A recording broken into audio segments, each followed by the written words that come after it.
Kulendi uko kuchi viti chedu uko. Right, muri Zimbabwe pafair chapo this is not right. This is not good. Kona tasvika pa the extent yekuvenganiswa nemapolitician kusvika pakuti takuitirana zvinhu zvakadaro pachedu muno mujoza. I don't like this honestly. Pane this post iri kutenderera pari kunzi zvakaoma hazvo vedway Johnny E ma1 chaiwo. We lost our beloved mwana wevu Admire Mudadirwa, the ZANU-PF member for Devton branch in Johannesburg, and he was former secretary for information in Youth League under Muzanzi district. Apfurwa nepfuti ndokushaya zorora murugare mwana wevu. Anditi ndo message yerufu iri kubuda ipapo. But zvinhu zvakutaura maZimbabweans guys, honestly handidi zvangu kunyeberai. This is not right. Ukaona tasvitswa pakadai so nepolitics dzachoka hadzichanakidze. Hatifaniri kuvengana semaZimbabweans.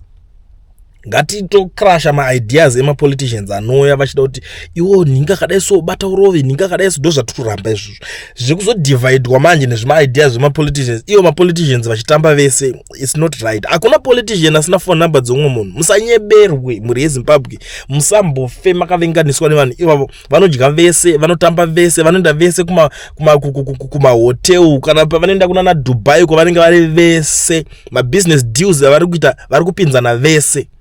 Anditi now ona ikari zvinhu zviri pana pezvi hanzi iri muri kutaura kuti aiwa a good job gunman adai vatoita kumupisa kuti aisiyare ari dota. Imagine rimwe riri kuti every dog has its day. Madhuku akarohwawo on Sunday. Mumwe ari kutaura mwatanza aiwa pa what is ZANU-PF chete, that's good job whoever did it. Mumwe ari kuti ZANU-PF yahafuka -1. Mumwe ari kuti congratulations akomana musadaro akomana. Mumwe ari kuti rest in peace. But the question, how can he lead Muzanzi ZANU-PF district if Zimbabwe is good economic wise? How can he become an economic refugee in SA and continue to support ZANU-PF? Mumwe ari kubvunza zvaari kubvunza, but I don't think it's right. Sometimes it's always good kungonyarara zvimwe zvacho, because at the end of the day munhu ane hama dzinofilawo sei kana mese muchibuda muchiningira. Pain iyi haimbofeka rwa yakanzwikwa nemunhu asina kufirwa azviite, but vana vake vachafila sei? Because at the end of the day uri munhu wakayo uri kutoitawo uri kutoitawo utone vako vanokuvengawo, but not to the extent yekuti vanokuwisha kuti kana wafa vototi zvanaka. Zvanyodi avanhu vese mune muchicelebrate ninga azofa ari just a supporter or whatever anotugaro tudiki twemupati yacho iyoka. Vatongorowana tsuro dzemubhuku, havana chavanoziva vanhu, havana chavanodya tarana chokwadi cheko pafair. Umwe ari kuti former secretary for information yechiko waiinforma chiko South Africa, excellent gunman, excellent. Mumwe ari kutaura zvakaoma veduwe zvakaoma. Umwe ari kuti good job gunman, keep it up. How can you be a member of ZANU-PF in Johannesburg? Omanaka. You can only terrorize people in Zim, not outside of Zim. As a ZANU-PF member kunze uku dzikama imopera. Mumwe ari kutaura izvozvo, vamwe vari kuti -1 wezanu ngakware yowe. Hey, which Admire from is he from Ngundu? Mwari kuti ndikoko tapinda dai ZANU-PF vachita wokucha muromo nezvigunwe chaizvo kusvika afa. ZANU to Zim, not here. Amaona nyaya dzacho manje dziri kunetsa. Ungaenda kuSouth Africa kunoita zveZANU-PF? Wakamboona ANC party kuZimbabwe or EFF? Dai wese vanoita zveZANU-PF kunyika dzisi dzawo vapfurwa zvavo vapera. Akumanaka tavenganiswa nyika yavengana komana. Ko ZANU-PF inotsvagei Joni kana zvinhu zvakanaka munyika? Ndivo vanhu vanotengesa vamwe ivavo ngazoriri murugare. Akomana ko vanhu vezanu vanodei kuJoni? Handiti ndivo vanenge vachiti zvinhu zvese boy here. mana comment section yacho atori ma1 kubva kumusha kuuya kuzoita zveZANU-PF kujoina. Handiti kuda kujairira ikoko. If he is ZANU-PF, why asina kugara kumusha sezvo vachiti kwakanaka?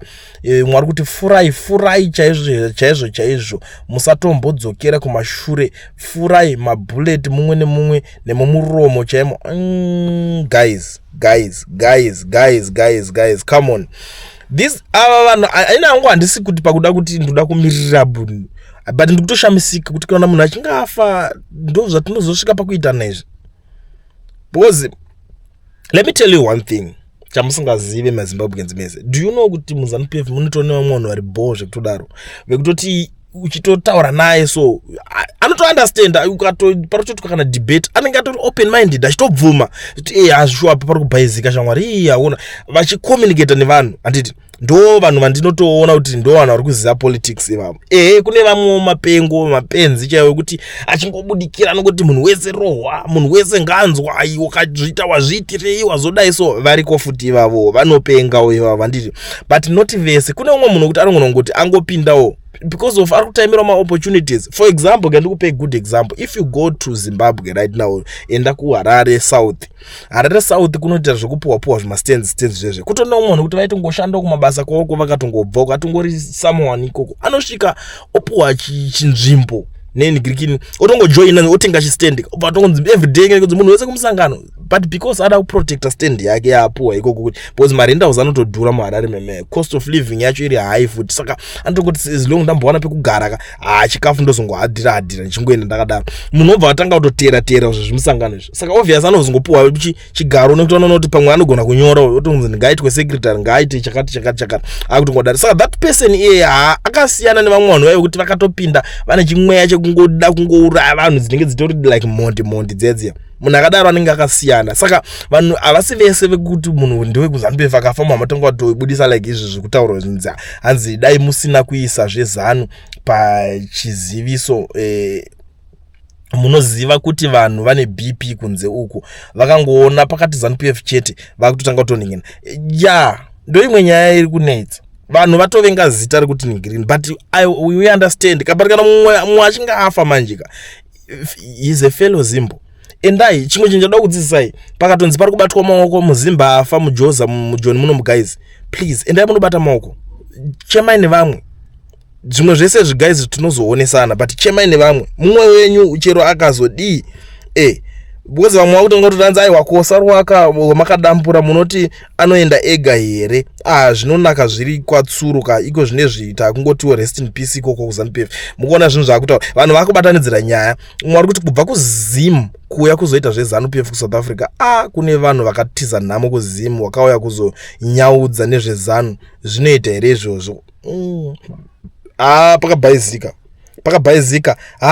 But munodherera veduwe rufu rwechokwadi here kana kuti muda kungotinzwawo imi mungauya kunoita zveZANU-PF kuJoza kunoku. Munhu wese ari kungotaura zvinhu zvaanoda. Ndiyo nyaya iripo veduwe. Saka ndiri kudzidzisa maZimbabweans ngatibatanei, ngatiwiriranei, tinzwanane. Even mapoliticians aya kuti mukwanise kunge muchimadefeat munenge muchinzwanana.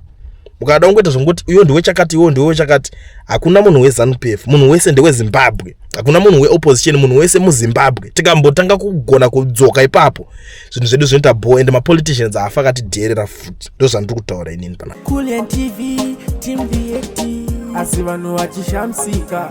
Kulian TV haichadzika, saka subscribe wozolaika nechawana zvisapana chichazosha. Everybody say Kulian yeah.